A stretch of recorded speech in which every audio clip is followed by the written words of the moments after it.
morning, everybody. As I said earlier, we're going to expand now to a sort of global perspective, thinking globally, acting locally, as they say. And I want to start out with a good friend and collaborator of ours, Andrew Rudd, who is a Human Settlements Officer with UN Habitat based in New York. And we've been working together on the New Urban Agenda and the Sustainable Development Goals, all the principles that the IMCL has been working on for years and years, human-centered cities, cities for livability, for quality of life. But of course, we need the tools and we need the strategies to actually implement those goals.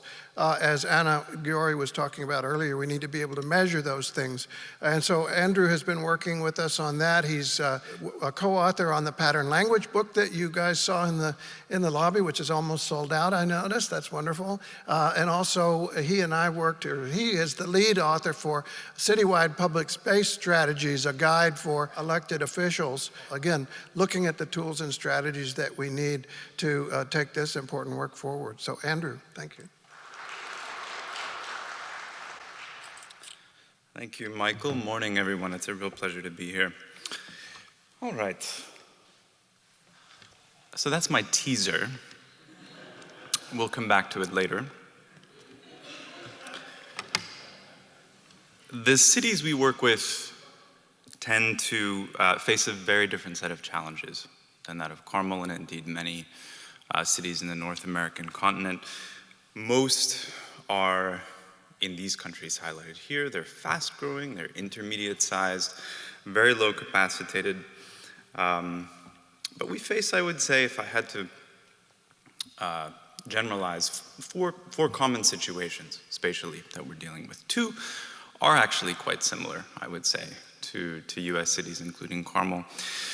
One is inefficient urban fabric, i.e. sprawl. We're working a lot with these cities on infill and densification.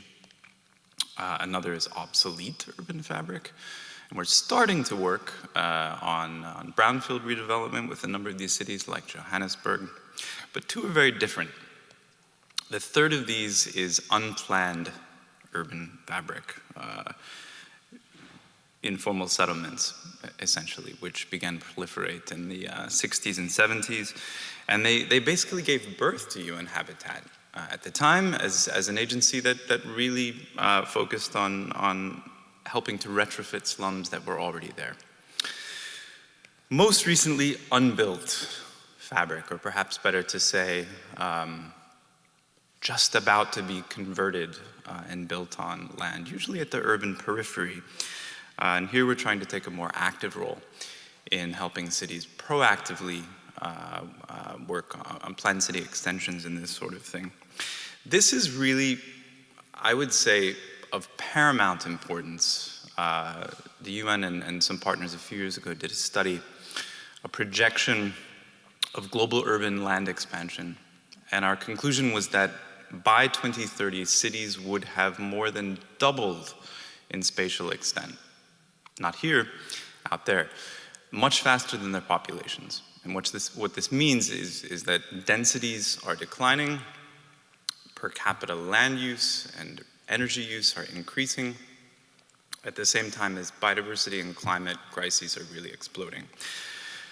This is sort of a perfect storm. The fastest growing cities, the ones geared to make the impact, here shown in a collaboration we did with National Geographic, many in Africa and Asia, a bit less so in Latin America.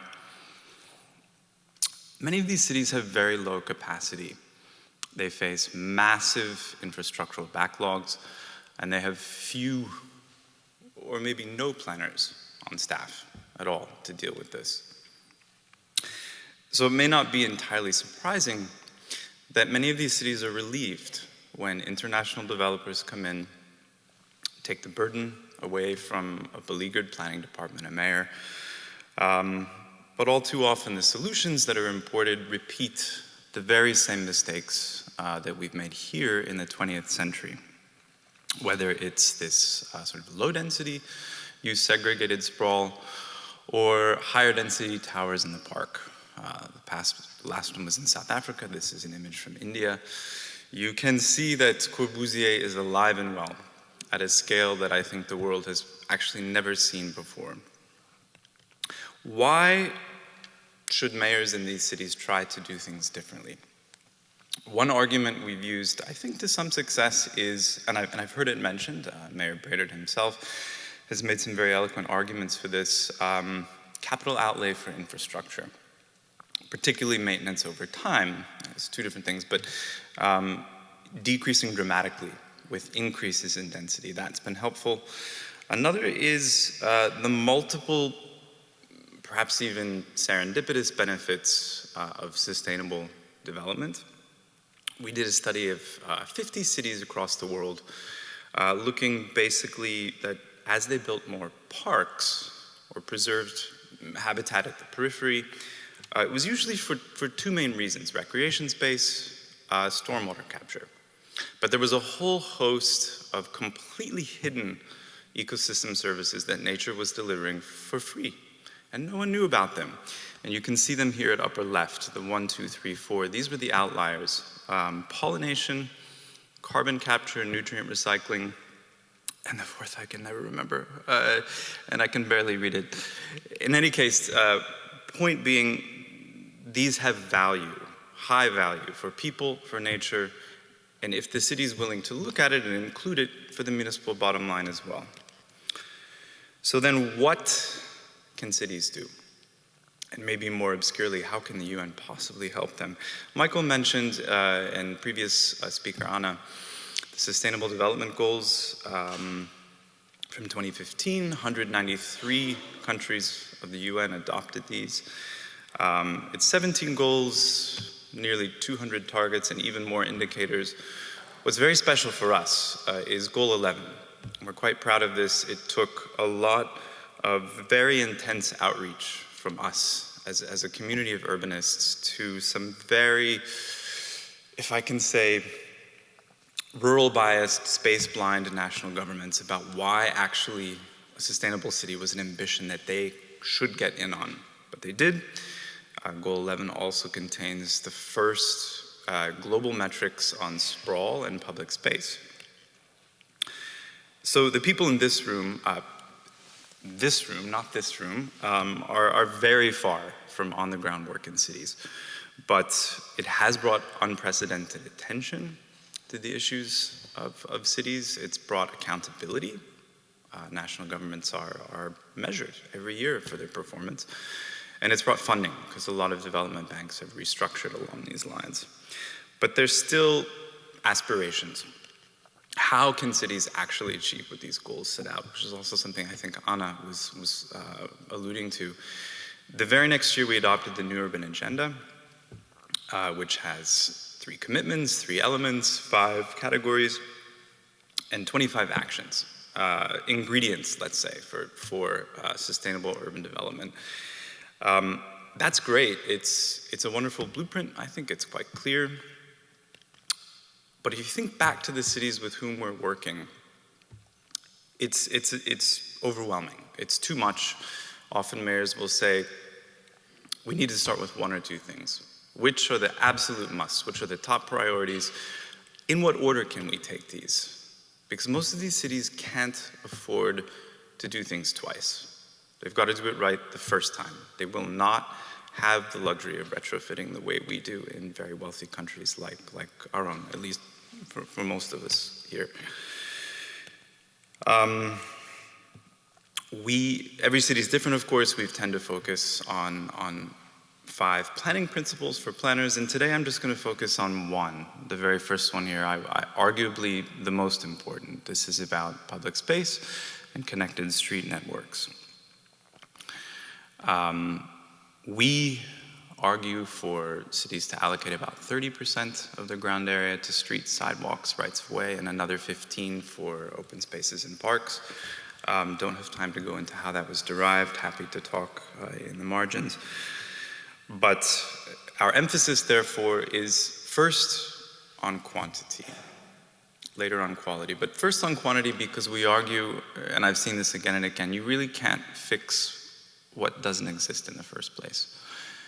And to go back to those 2 most common scenarios with which we're dealing, in many informal settlements. Here we have Kibera and Nairobi, 12% of the area is public space.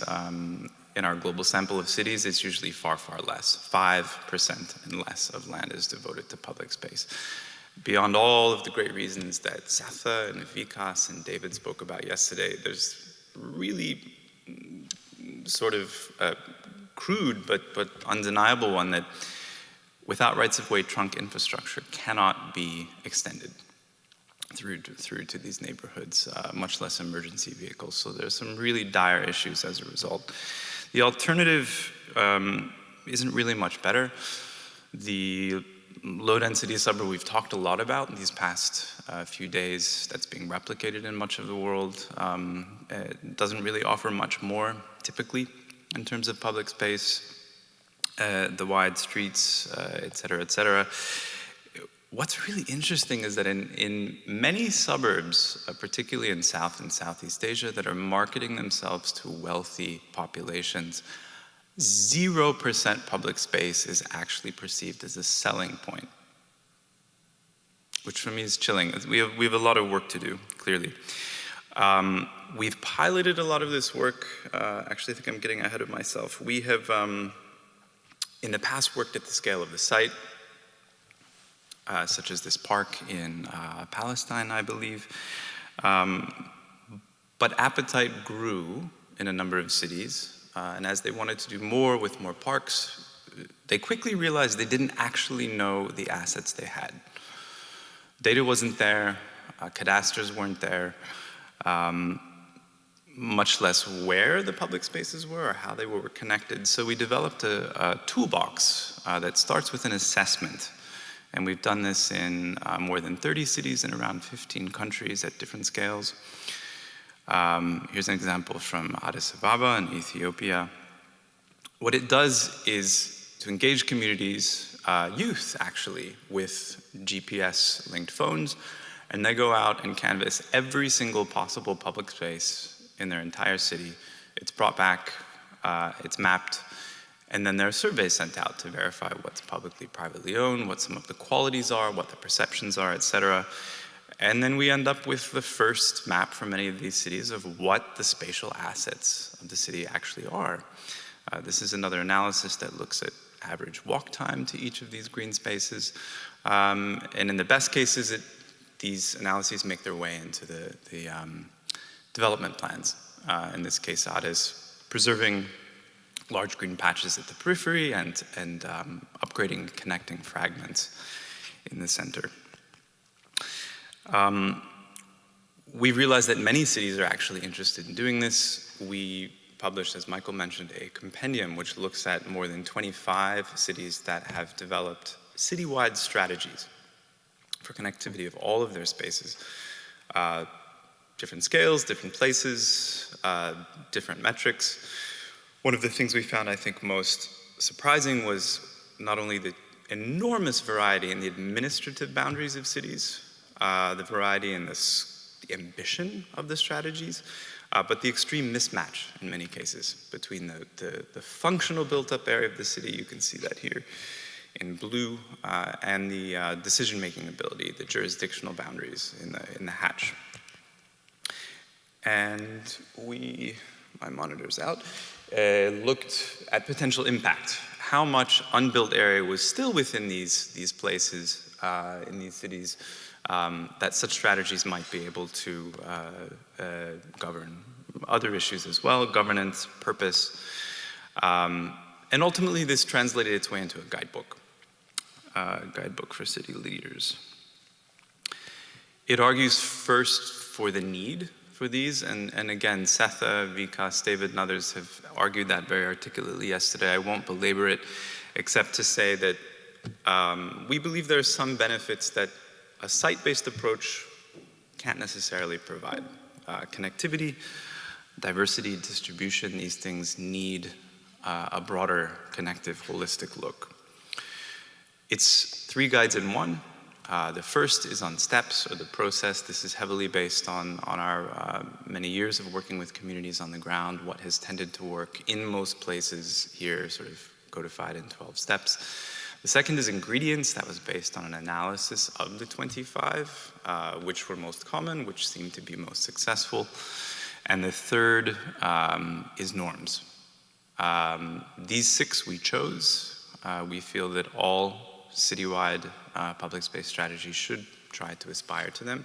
And it's based actually on a database that the Center for the Future of Places, of which Michael is a co-director of sorts, put together. It contains info on indices done by people like Bikas Mehta, who's with us, that's on the left, categorizes according to scale, agency, management, looked at gaps on the left and at commonalities on the right, and ended up with the metrics here. So for quantity, you see it upper left, 30 plus 15.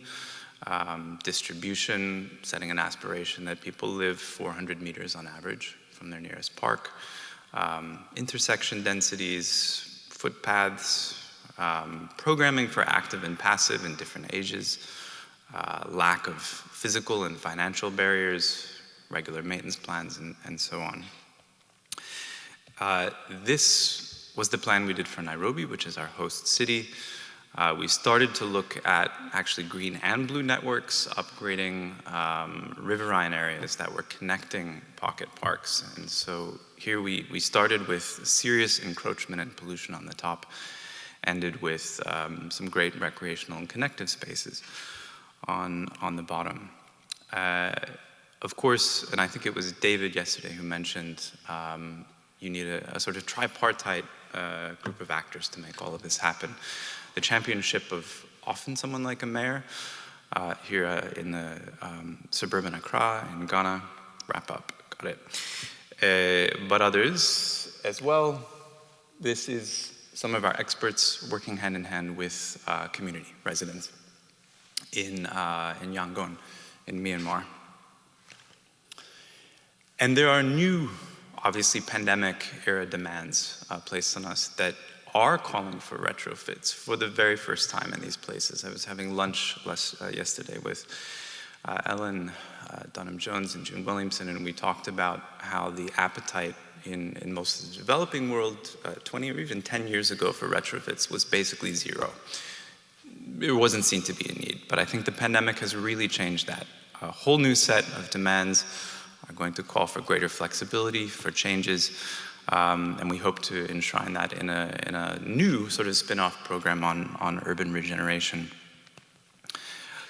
This is a terribly laid out slide. I'm going to skip it, come right back to the end. I did promise to end up on this. I learned earlier this year that this guy grew up in Seaside, and something about that disturbed me.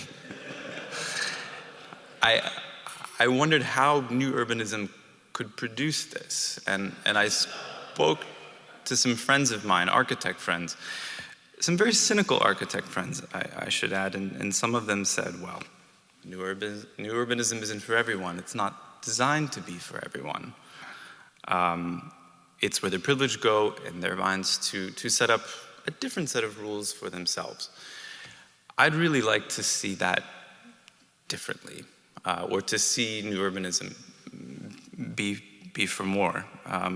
Livable cities can't simply be enclaves where the privileged opt out of public life and public accountability in some cases.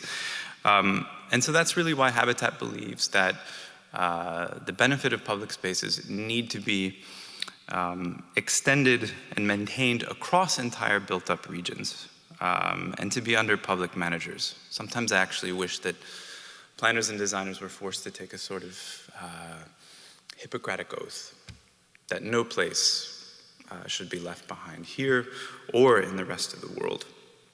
And in the rest of the world, we have not only slums and sprawl proliferating like never before, but a lot of the emerging solutions in too many cases simply allow the elites of those cities to opt out of the mess everywhere else, which just further immiserates the common population. So given that most of these cities can't afford to do things twice, let's help them avoid those mistakes, our mistakes, in the first place.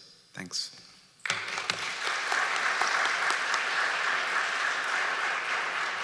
Thanks, Andrew. Yeah, livable cities and suburbs for all, right? That's what we've all got to work towards, because it's good for everybody's bottom line, as it turns out. It's good for everybody's well-being to not have pockets of inequality and deprivation.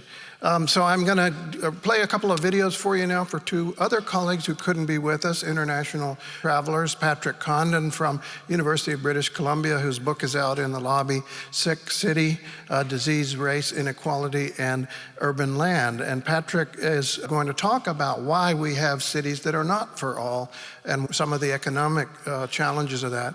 And then George Ferguson, who is the former president of the Royal Institute of British Architects, former mayor of Bristol, great friend, and we will see him next year in Paris along with Patrick. And he has some thoughts about the challenges at the municipal level and at the global level too.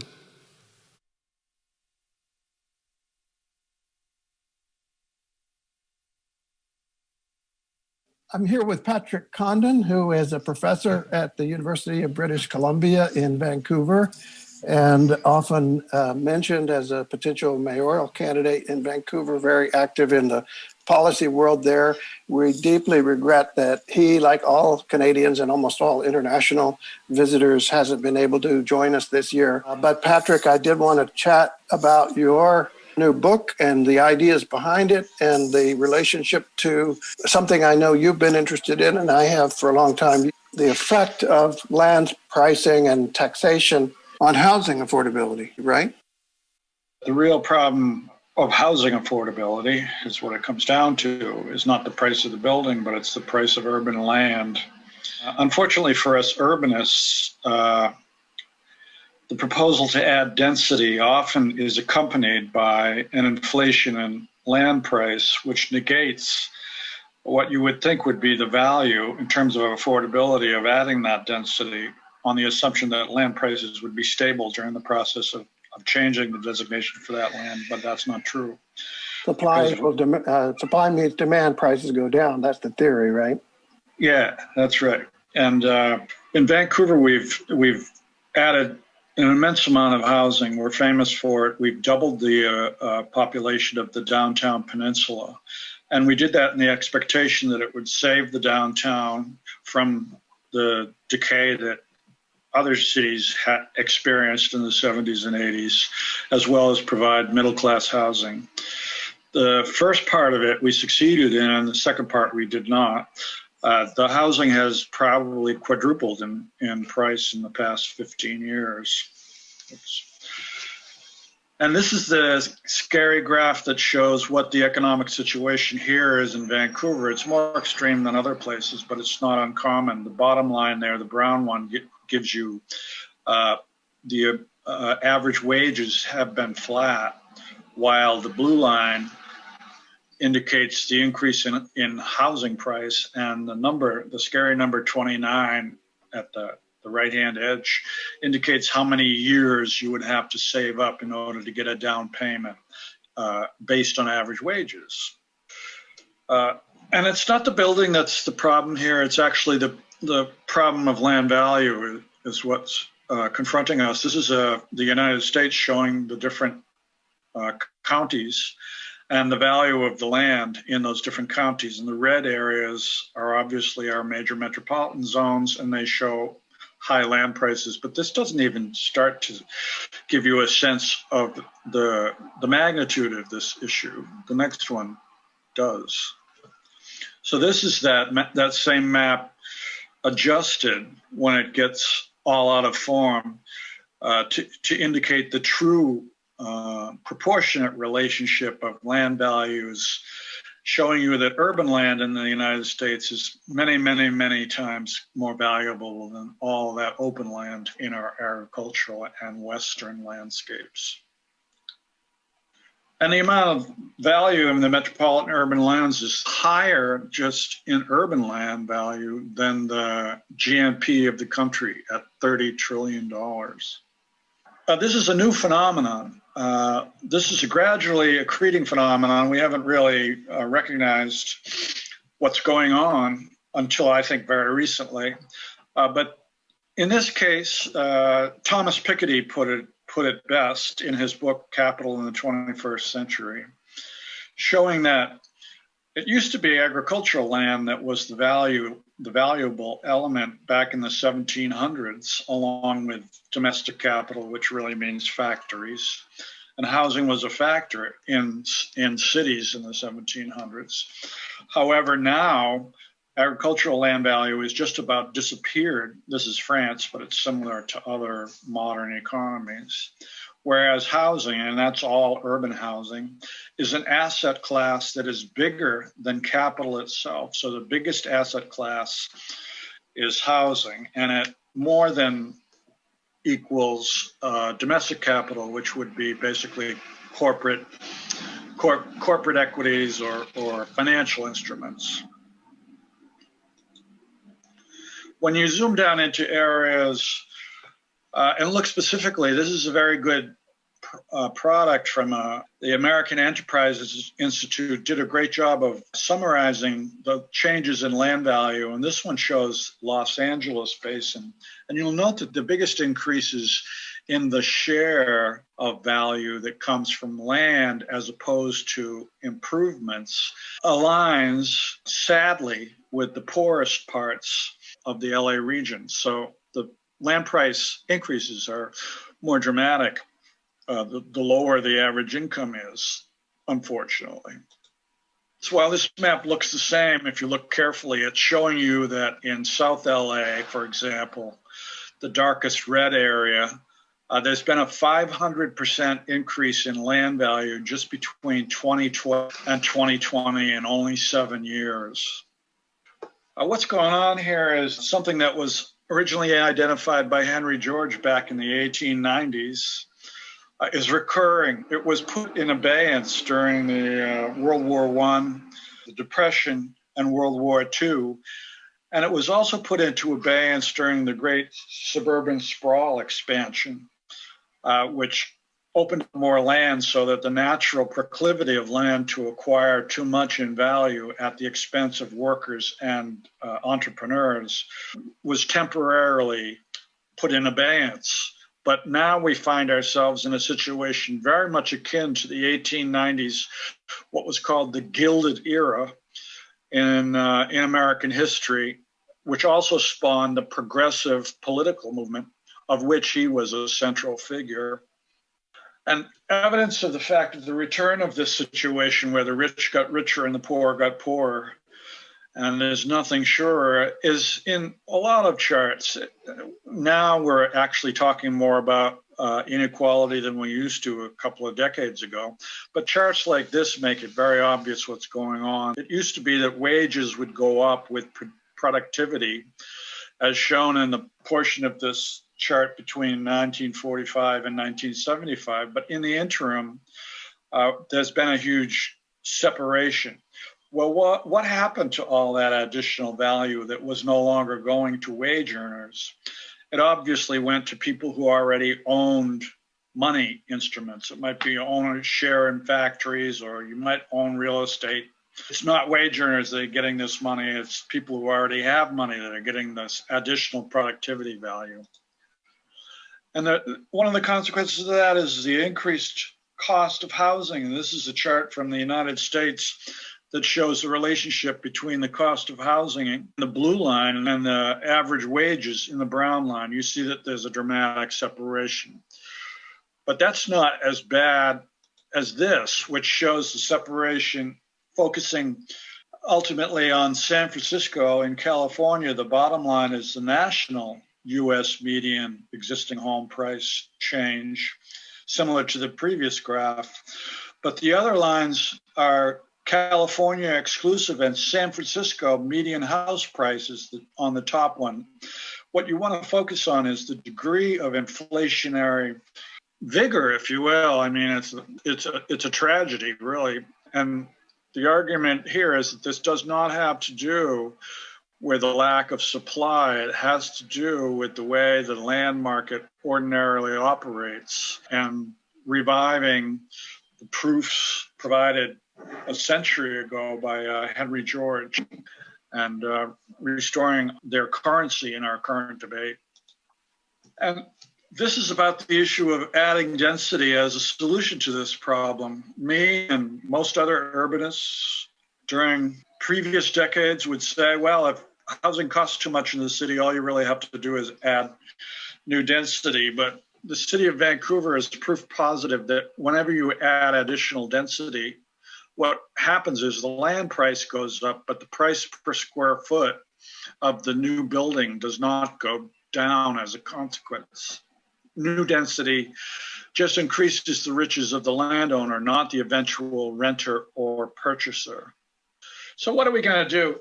The best example globally is Vienna, where over the course of decades, of course, interrupted by World War II and the tragedies associated with that, but starting in the 1920s and continuing after World War II, they established a strategy whereby they would change their taxing strategy, taxing what was in effect land value, and taking that money that they raised and using it to fund non-market housing. In the process of taxing that land value, they drove down the price of urban land, which had been enormously expensive, but by adding a tax on top of it, inspired by Henry George, quite frankly, he was famous all around the world for unpacking this issue. So inspired by Henry George, they taxed the land to drive down its value, took the money and went out and bought land in the market for land that they had themselves depressed. So it was a very elegant strategy that didn't require the nationalization of the land supply. It was a strategic use of a taxing strategy. Great idea, and there's a lot of great buildings from many decades, and they're not your typical housing projects. They're very beautiful places to live for the most part. Even up to this contemporary example, this too is non-market housing in Vienna from the 1980s. The best example in North America of an efficacious strategy to do what Henry George described is one wants to remember that when Henry George was alive or in Vienna, they didn't have zoning as a tool. But we have since the 1920s in the United States and Canada and other places around the world, the tool of zoning, which has been misunderstood, I think, tremendously in terms of its potential powers. When you limit what can be done with a piece of land, which zoning allows, and zoning has been constitutionally approved, so there's no question of the legality of this strategy. Whenever you zone for something, it's typical for you to reduce the value of that land below its highest and best use in the terms that economists would use. So something that we usually, many times as urbanists, decry is zoning is a bad thing because it limits our ability to add density to neighborhoods, needs to be re-understood. As zoning is the only control we really have, the best control we really have on land value. And it wasn't a control that Henry George had available to him at the time when he wrote about it. So he didn't mention zoning as a tool. That's what my book is trying to do, is to talk about zoning as a tool for equity. So that in Cambridge, Massachusetts, prompted largely by the nonprofit affordable housing providers who are active in that city, working with the city, they said in very similar terms, if you upzone only for us providers of affordable housing, we can get more affordable housing in this city because that will control land price. If you only give us the authority, but not the market providers, the authority of this additional density, the land prices will not inflate and we can provide your people, your wage earners, with housing. Importantly, they were smart enough to do this in concert with good urbanists on city staff who did a lot of going out into the community to explain how this was going to work and what the buildings would look like that would be available. Very different architectural strategies from the housing projects of the 1960s and 70s. These are very good infill strategies that eventually overcame the misgivings of neighborhood people. You would think neighborhood people would be outraged by allowing affordable housing at double their density right next door. But being cognizant of the value of working within the context of the existing housing typologies that already existed in neighborhoods throughout the city, they were able to overcome that. And it's worth noting that the eventual vote on the council was 10 in favor and 2 against. But it took a number of years for this ordinance to be passed. It was a 3 or 4 year project. So that is the most important North American example of what we're talking about. And it's the one that I would recommend urbanists in North America and around the world to focus on. Patrick Condon, thank you so much for Thank you, joining us.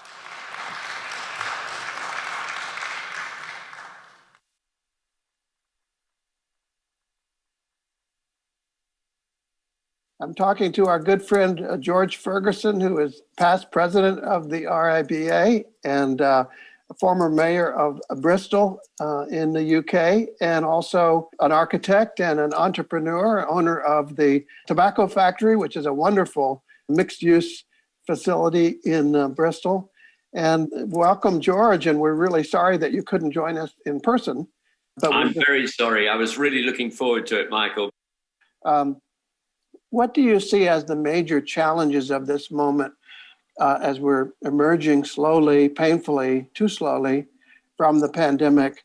What are we recognizing for cities, and you as a mayor and as a leader in the design world? What are your thoughts on that? Well, I think the big challenge is simply not to go back to where we were. And that, I think, you know, you've got to grasp the opportunity that's come out of this terrible pandemic. And that I've been thinking and writing about. And I mean, these car-dominated cities have been a tragedy and an aberration, I think, in the life of cities. If you think in terms of the thousands of years, we will look back, I hope, in only tens of years to think of this as being utter madness, the way that that vehicles that are designed for interstate travel are used for short journeys to school and to work and back again, making it inconvenient for the people who live in the city. And so I'm hoping that we now get an emphasis on those people who live and work and walk and cycle and travel by sustainable means in the city. That I do think that it's not just about planning policy. I think it's going to come bottom up and top down. I think the bottom up is that I think a lot of people will recognize that actually life without a car can be enormously rewarding, that we can share cars, that we can have car clubs, that we can have all electric cars. But I don't think all electric cars should be an excuse for us having more cars. Parking is a massive block on the use of good space. Streets are wonderful. Streets, I'm a great advocate, as Suzanne was, for streets either of a large scale, which I'd say is 5 or 6 stories, because walk up is good, and this laziness of us all being taken everywhere, even vertically, and 2 and 3 stories maybe for more family orientated places where children can play in the street, and not streets that are full of cars because we each want to use one a few hours in the week and park it for 90% of the time. So I think that sort of thinking has got to happen both personally and in terms of policy. And I think that will make a huge difference. The other thing I think we need to grasp is the way we now work. I think we've divorced the country from the city to a large extent. And I think there's now a chance to integrate the surroundings of cities into the governance of cities. The city should be working closely with the farmers. And if we could put local at the top of the agenda, we will have much healthier, less polluting lifestyles. And I think also the office worker needn't always be an office worker. I mean, that has been demonstrated during the pandemic. I mean, here we are talking to each other perfectly well across the pond. Right. And so I envisage a future where people might work from home 2 or 3 days a week and go into the office or their place of work, unless they're manufacturing, of course, which is different, for maybe a day or 2 days a week, and have 1 day a week, which is all to do with connecting with nature, working on a farm, working with wildlife. And I've been affected by this. I mean, I have a small farm outside Bristol that enabled us, when we had to close our bars and restaurants, because that is part of the entrepreneurship you were referring to that I get involved with, that we've been able to have people who used to work in bars going and working on the farm, understanding, you know, they're working in kitchens, understanding where their food comes from rather than it just coming in boxes or off the supermarket shelf. So I think there's a huge opportunity to be grasped, and the tragedy is if we don't grasp it and we return to the way we always did things, because Right. I think now so many people see that as a madness. Do you see a trend, maybe a rebalancing away from the sort of overheating of the cores and, you know, the high-tech creative class and the very expensive buildings that are increasingly tall, inherently expensive type? Maybe we're going to become a more polycentric network of cities now. What do you think? I think polycentric cities are absolutely right. I mean, cities where the pattern is that everybody works in some business district in the center. I think there is always a danger from having a clean sheet with your planning. I mean, I think, the most interesting planning comes out of adjusting existing places. And, what are the two extreme clean sheet plans that we've had? One is the sprawl city that is typical of the United States, and the other is the over-concentrated city that is typical of China. And now we can't sweep those models away, but what I think has been so clever of what Jim Brainard has done in Carmel, for instance, is doing something that I've perceived as being almost the biggest challenge of American cities, and that is turning suburbs into place. Yeah. I think there's much more to be done, and I think that that one does have to achieve a certain density to make places properly connected and walkable and cyclable, and to get the sort of vitality that you get in the middle of Portland in an American suburb must be the challenge. Right. So I think the excitement, and I think, I'm a great fan of European cities. I think that excitement of European cities that is not just a load of individual houses, but is about streets and shared space, is one that can be grasped in the States now, and has been by some thinkers, including yourself, Michael, I think. And I think also there's something tangible about livability. This is the International Making Cities Livable, and the idea that livability is about something that I can experience and understand as a quality of life, a quality of my neighborhood, that I can walk to my amenities, that I can meet my neighbors outside in public space.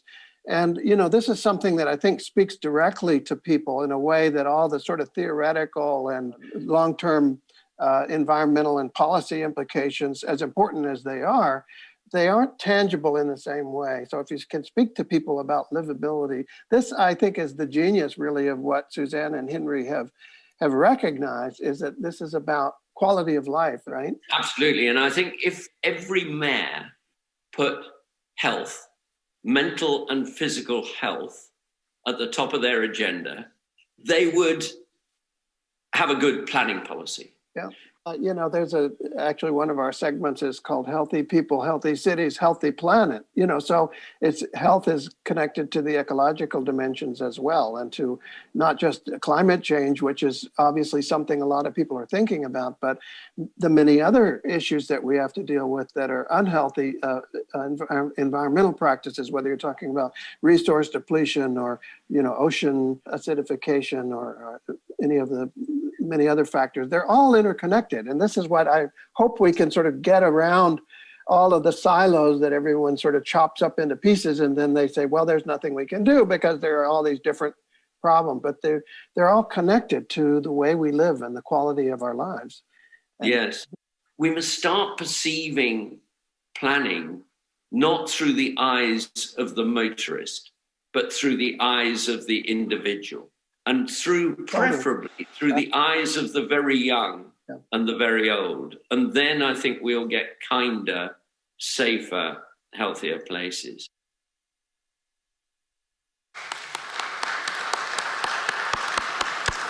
I really wish those guys could have been with us, and I know they did too, but it's great to have them by video. So we're going to close the panelists with a good friend of mine and former student also, Ricardo Arturo Fernandez Gomez, or Ricardo Fernandez, the shorter version of that name. He is with the government of Jalisco, which is Guadalajara and Puerto Vallarta, beautiful part of the world, as you probably know. And he actually was my former student as well, and has done some wonderful work with Embark in Mexico City, looking at transit-oriented development guides. He's currently working on public space and new tools and strategies, including space syntax and other tools that, again, he's been part of the New Urban Agenda and the global sharing of tools and knowledge peer-to-peer for city leaders. So, Ricardo.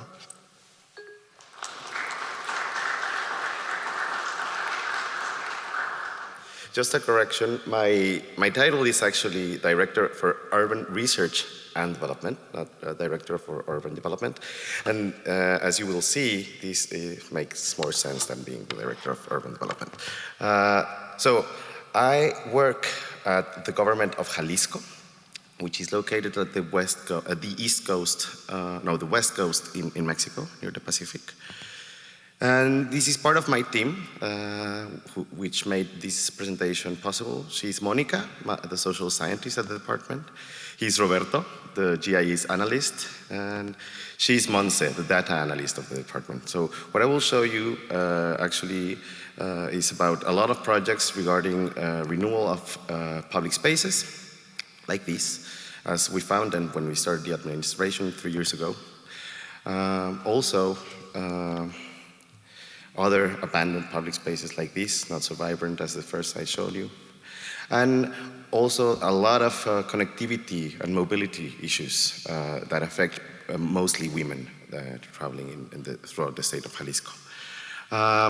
When we started the administration, we were finishing this project that was actually being started by the municipal government that then went to the state government.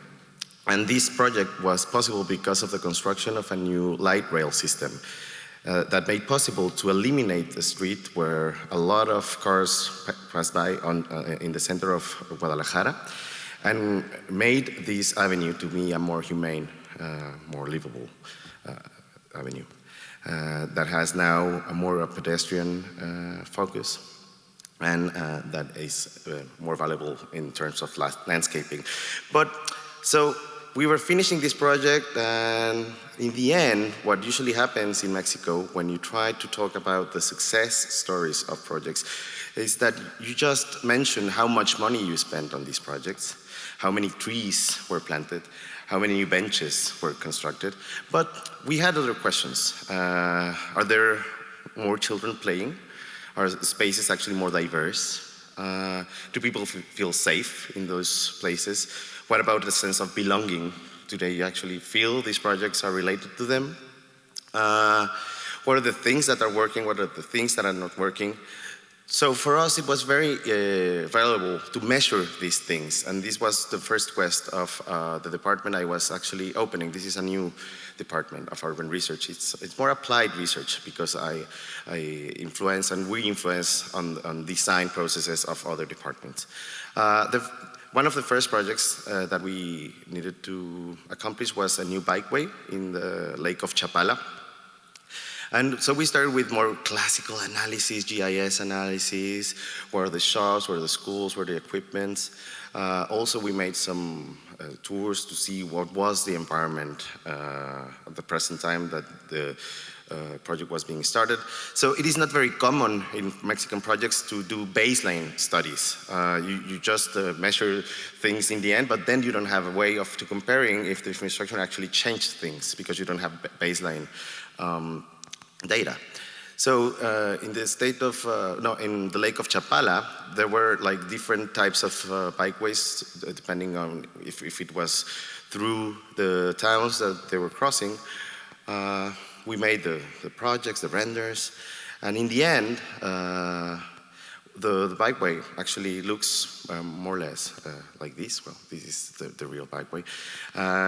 You do not see a lot of people right here, but there are, especially on Saturdays. I think this depends on the time that we took the picture.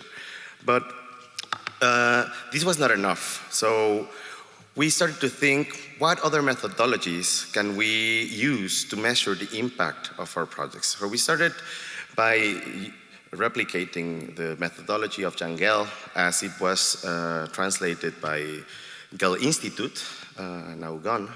And we started measuring public life in spaces, the quality of public spaces. We started developing and doing some research on surveys regarding belonging and safety perception. And we had a lot of projects, public space renewal projects in sports units, in bikeways, in other kind of squares and plazas. So we started measuring in some selected projects diversity. We started measuring activities done in these projects, the quality of lighting at night. So in the end, this is just an excerpt of some of the sports units that we measured. We found some very interesting stuff. We found that there were places where there were actually 11 men per woman using the sports unit. That we just found actually one public space that had an equal amount of men and women. So we were thinking, well, we are doing a lot of these sports units, but apparently they're just attracting men. Why is this happening? This is not right. What are people doing in these public spaces? In some cases, we didn't find a lot of these people just laying on the grass, just in one sports unit, for instance. We found there were a lot of places that had a lot of sports infrastructure where people never went to make sport, just to chit-chat and just stay and just rest. So these were some of the questions we want to answer to see, well, we need to measure if our projects are actually changing things. So this is one of the places that we measured, La Noria in Tlajomulco, which is located, this is Jalisco, the state of Jalisco, and you can see the metropolitan area of Guadalajara, which is this. And Tlajomulco is not on the central municipalities, but it was one of the south. It has a canal that crosses through the space, and it's surrounded by a lot of abandoned housing, which were built approximately 20 years ago, 15 years ago, in a rush for building a lot of houses that were later abandoned because they were so far from the city center. It has another problem. The place has floodings in rainy season. And however, public life, before even the renewal project was being made, it was very acceptable. It had a lot of life. It was probably one of the places where we only found these, like people laying on the grass and children playing at the lake. So surrounded by these type of houses, abandoned houses, low-income houses, and we had a connectivity problem. So what was to make a project that could connect better the neighborhood through the space, creating this bridge and that connected with the courts. When we made the measurements again, it was actually during the pandemic, we made it on the same days and the same hours, and the unit was closed.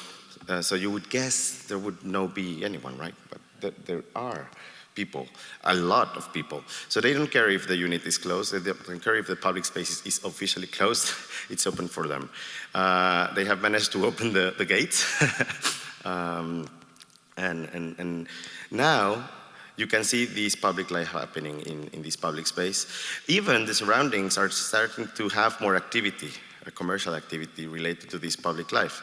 So what we found out when we made the measurements again was that there were now not 3 men per 1 woman using the public space, but 2 men per women using the public space.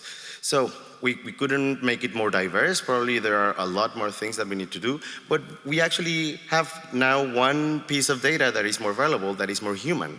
There is actually more people per hour using the public space in the same day, the same time, than it was when we originally measured it 2 years ago. So this is good news for us. Other methodologies that we have been using are more related to space syntax analysis, for instance, and this is a project, an urban renewal project in Puerto Vallarta. So the federal government had identified 7 different areas that needed to have renewal projects, and we tried to find out how far they were from the economical districts, the commercial districts in the city. We made the space syntax analysis of Puerto Vallarta, and then our intention was actually to connect these peripheral areas with the central area, because they were not that far, just 5 kilometers from the business districts. So this is what you see. In the end, you see the hotels in Puerto Vallarta, but this is where people that work in the hotels live.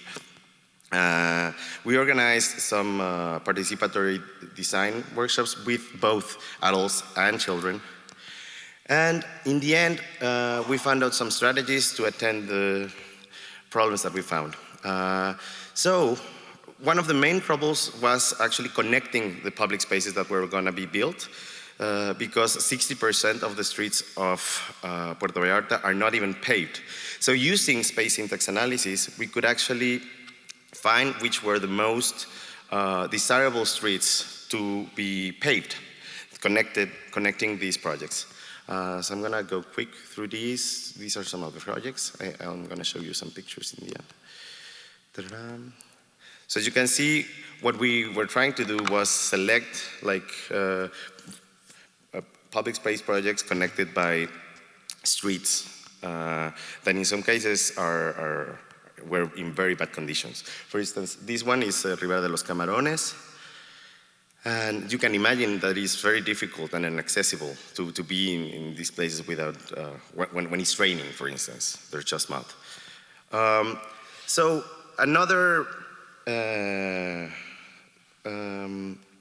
project, we get involved a lot with transportation systems being built in the city. So the city has been growing its massive transportation system for the last 30 years, 40 years, and is now in the process of building. So the new light rail line was finished just last year, and we are in the process of building a new BRT system going through the original ring of the city. I cannot see that anymore. Okay, so in this, we were more concerned about how women travel, because all transportation planning usually is made taking into account the movements of men, of working men, and not taking into account that most of the caring activities are being made by women. But this needed to have some data to prove, actually. So we have been developing these formats of evaluating the infrastructure, if it has a gender perspective, measuring big data to see how women are traveling on public transportation, walking, women actually walk more than men in the metropolitan area of Guadalajara. They don't use the car as much. They don't use the bicycle as much. And they have very particular travels between the different municipalities. So this is very helpful explaining and actually as an input for transportation planning, but also for the conditions that the public transportation system needs to have. So based on our success experience in Puerto Vallarta, where we used a space syntax model as an input for decision making and selecting the right streets to be paved, we thought, well, why don't we do it for the metropolitan area of Guadalajara? This has took us a lot of time, but finally we have a model, an initial version for space syntax for the metropolitan area of Guadalajara. And we have been using it, for instance, to find the right places where new pedestrian crossings should be placed, that connecting the peripheral area of the city with the central, related to the new transportation system, to finding exactly where is people actually going when they get down of the station, of the bus station. And also, during the pandemic, we used space syntax to decide which roads were going to have these emergent bikeways that happened and that helped the mobility of so many people during the pandemic. We are now actually preparing an atlas of different neighborhoods and different streets and all the municipalities in the metropolitan area, which is being shared with municipalities so they can actually now make better decision makings with this type of analysis. That is usually just kept in the academic realm, but that we actually think delivers a lot of benefits for public policies. And that was all. Hasta pronto.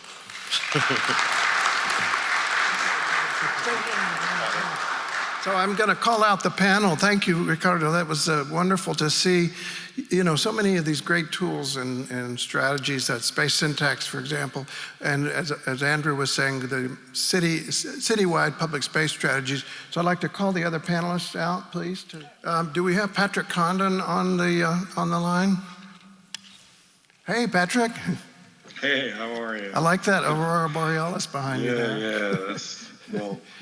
In some ways, I regret that we got to you at the last day, because it seems to me so many of our issues are economic, and certainly Heidi's been talking about economic challenges and getting the financial mechanisms right, valuing the human benefits over just the acquisition of abstract commodities or capital or so on and so forth. So what do you see right now in this moment and in this particular discussion that we're having that rises to the top for you? As I basically said in my comments, we're in a situation, not just in the United States, but globally, where approaching 50% of people can't afford the rent, and they can't afford to buy a starter home anymore. And I think the problem has been very much misdiagnosed as a problem. Typically, at the metropolitan scale, people are blaming NIMBYs, not in my backyard people, for this, for precluding access to affordable land. And I have a peculiar position, being an American operating in the Vancouver context, where we've tried 10 times more than any other city to bring prices down through adding density, and gotten the reverse effect. So that's why I think, and I've reluctantly concluded, and I'll end with this comment, Michael, I've reluctantly concluded that the market can't fix this problem. The market is the problem. And with the financialization of housing, which is really the financialization of urban land, our usual urbanist strategies for solving this problem, which is to add new density, smaller units in walkable neighborhoods, all of which are good for many reasons, is not going to, if you're doing that to achieve affordability, it's not going to work. So we have to take another look at zoning as a strategy. The phrase I like is benefit zoning, which has been articulated in Berkeley, California, and other places like it, where we rezone only in order to get social benefit, and that is what Cambridge has done. Yeah. Andrew, you're seeing similar patterns all around the world, of course, in many cities where they're gentrifying, there are problems with affordability, there are problems with displacement, and those are generating economic problems too, right? Definitely. I'm not sure I'm the best place to speak to that. The conversation around gentrification is a tougher one, I think, to have in a lot of cities where this extreme polarization of wealth in particular neighborhoods is fairly new. But I think we have had some success making the case that cities are perhaps less generalizable within countries than parts of cities between different countries. That's a model we're sort of working on more as a unit of analysis is at the neighborhood scale. Right, but it also does seem to me that this is connected to your work on citywide public space strategies, for example, to think about the city as a region, not just as a core that you want to densify because you want those agglomeration benefits. Too much of a good thing is not a good thing, right? So, and as Patrick is saying, it's not only the land itself, but it's fundamentally the location is a fundamental problem here, that you're creating a limited supply. Land is not like widgets. You don't have infinite numbers. You have location, location, location, as the real estate people say, and that seems to be what drives up prices. Heidi, are you involved in any of these issues when you're thinking about TIF finance and affordable housing? I know you've been involved in some of the financial mechanisms there as well. Yeah, I would say the Midwest, specifically maybe even here in the state of Indiana, it's one of the cheapest places to live in the United States.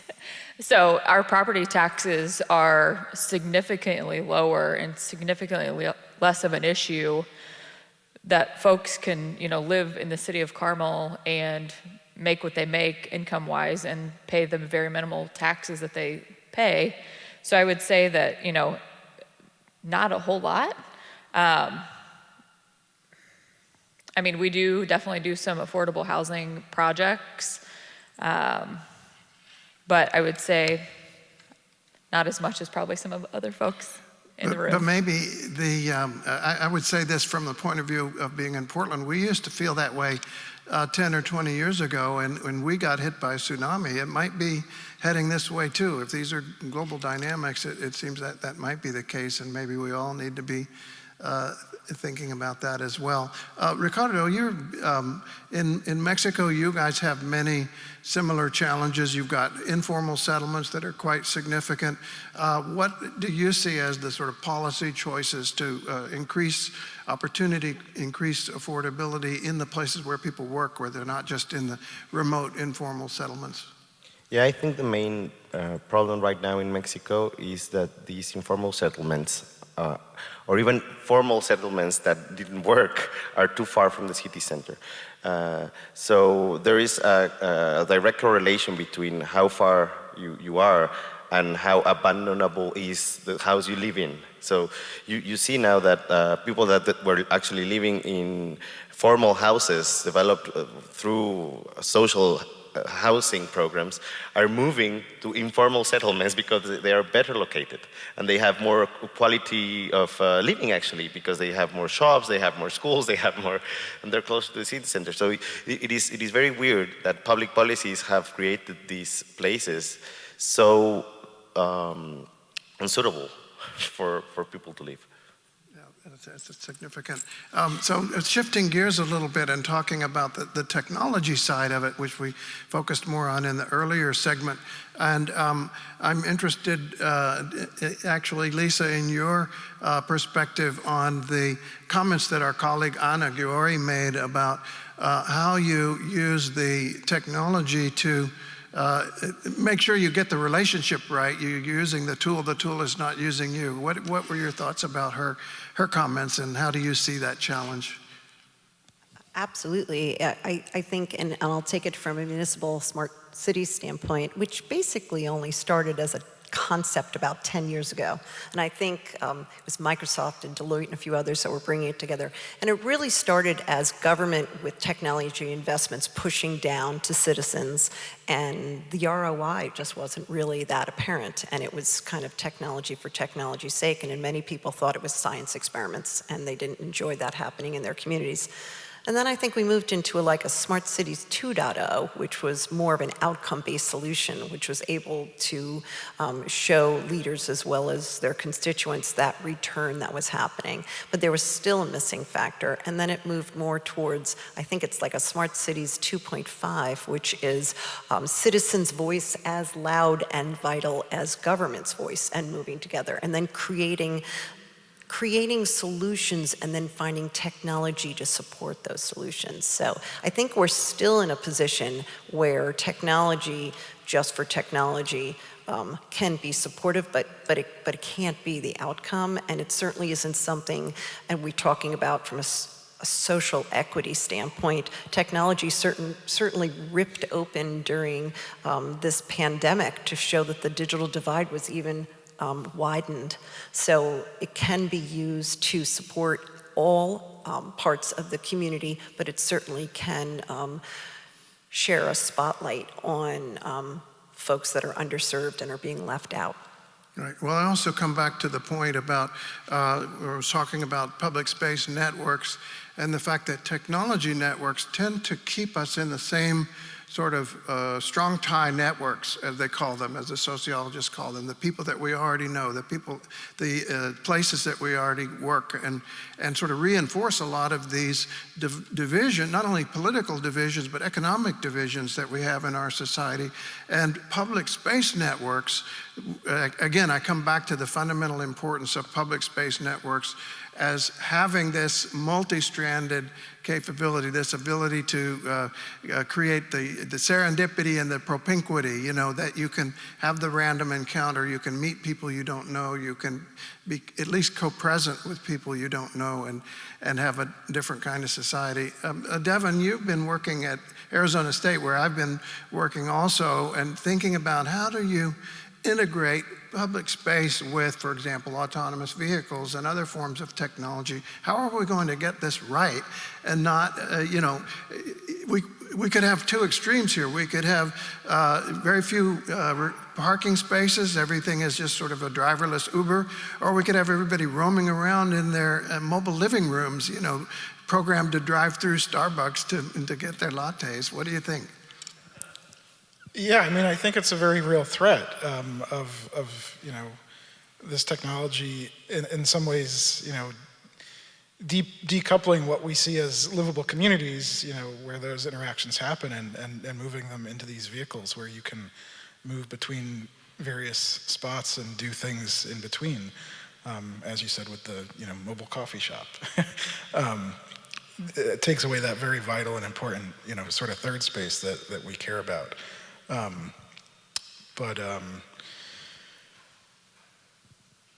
Yeah, how do we stop that from happening, I think is the challenge. And cities really don't know how to do that, I think. It's a process of learning together how to prevent that from happening. Well, I think that it's been such a pattern where we thought that technology was going to liberate us in many ways. Remember, those of us who are old enough to remember 20, 30 years ago, the internet is going to, make markets rational, and everybody will know what the price is. The auto dealer won't be able to rip you off anymore, and so on. What we forgot was that too much knowledge, too much information is no information. You drown in it, right? And so I think we need to recognize that there's always a rebound effect. There's always a sort of unintended consequence law going on. And that if we can sort of keep these technologies grounded in the old patterns of feedback and of evaluation and of, frankly, traditional ways of living in cities, which have evolved over many hundreds or even thousands of years, there is wisdom, there's collective, DNA in that. And Patrick, to your point, Henry George was writing about these things, in the 1870s, 1880s. Why have we not taken those on board, Patrick? What are your thoughts? I think my ideological interpretation, which many of you might share, perhaps not all, is that we live in a neoliberal age. We're still recovering from the so-called Reagan-Thatcher revolution, where it was presumed that the market can fix all problems, and technology is even accelerating that trend line towards our global solutions will be fixed by the latest application on our smartphones. But the countervailing position on that is that the machinery of inequality has been accelerated to such an extent, and the pandemic has proven this yet again, where ironically or predictably, I suppose, depending on your point of view, the billionaires have become multi-billionaires, and the multi-billionaires are starting to approach whatever. We may have our first trillionaire pretty soon, with people like Elon Musk and the 50% or more of wage earners in so-called advanced economies are falling further and further behind, and there doesn't seem to be any uptake. I think in the politics we're seeing some recognition of that, and the shift of administrations in Washington. There's at least some noise about doing something more in a variety of ways for the blue-collar worker, as Biden puts it. But their responses so far have been, I think, kind of ignorant in terms of getting on board the YIMBY train and saying, well, we have to nationalize zoning and make sure that every neighborhood can be upzoned, which is, based on my diagnosis, the absolute opposite of what you should do. Because all that does is enriches the landowners and increases the separation between those who have wealth and those who don't have wealth. Going back to Henry George, he was the one that identified the fundamental problem, which no one talks about anymore. And that is that there's three categories of production. There's labor, there's capital, and there's land. And in his view, only two of those things were productive, and that was capital and labor. And he was very unusual historically, because he was not, he avoided the left-right conflict. He was neither left nor right, in the sense that he was not an anti-capitalist, but he was also in favor of labor, and he thought that labor and capital were on the same team. And the problem was that all the efforts of both labor and capital got absorbed in land value, and we're seeing that again now.